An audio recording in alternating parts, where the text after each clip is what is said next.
Now here's an interesting question. If you already thought of this, hey Joe, why don't you just take the pancake box and screw it right over the top of the sheetrock? It only sticks down a ½ inch. What difference does it make? Well, look at your ceiling fan, see how it attaches. Some ceiling fans you might be able to do that and get away with it.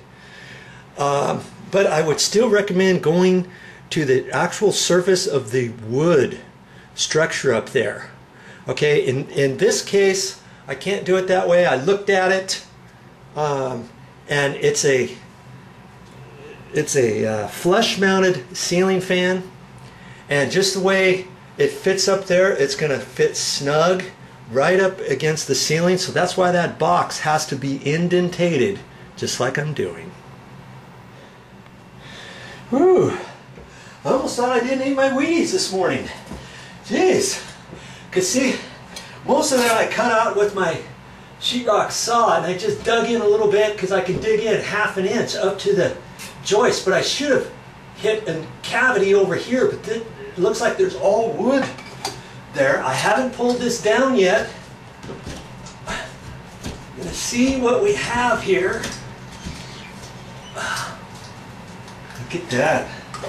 Looks like there's a double joist up there. You know, it could be some backing for something else. I mean, this place is not, well, it's pretty old.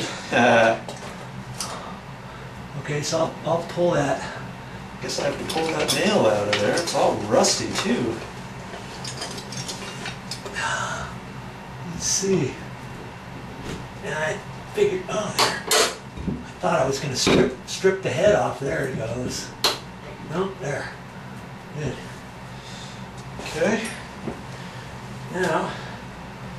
Now is it coming through? See, I'm going to put that up there like that.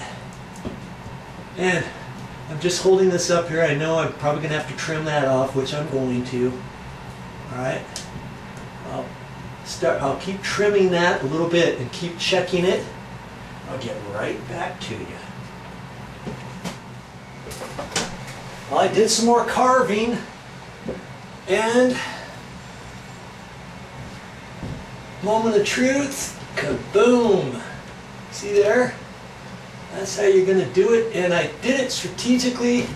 So I got all my screws, my mounting screws going this direction, and so I'm going to hold it up there, and it looks like I'll be able to get quite a few mounting screws up there. Plus I had that extra 2x4, so I've got a little bit more space over there. What I got to remember on this hole, I needed to have it just a hair further. See the gap from here over? Okay, so I've got to twist it like that. That gives me just enough room to squeeze in. What do you suppose? You remember what I'm going to put up there? Oh, where did it go? Here it is. I'm going to do this time. You see? This little thing here. See how it's going to snap in there? So I want to look at that and see which direction it's going to go. It's going to go that way in there. Okay. That way when I push the wire in there, it's got that little tong and it's going to push in. Let's just see what happens here, shall we? There we go. That's kind of slick. See how it fits on the inside? I like that. And this flops up. See? So now when I push the wire up through there, I'm going to have it like that. I'm going to push the wire in there, and it's going to cinch down on that. Because by code, you're supposed to have things attached up there. If I want to put that in, you know, technically an inspector would have marked that down. But I mean, there's nobody going up there. That's if you got an attic and people are walking up there and there's a loose wire and they trip over it or step on it or something like that. Okay, but I'm just putting this in because I wanted to show you how that worked. Okay, that kind of slick. Now back to our project. I'm going to get up there and push her in. Okay, let's put that box up in there.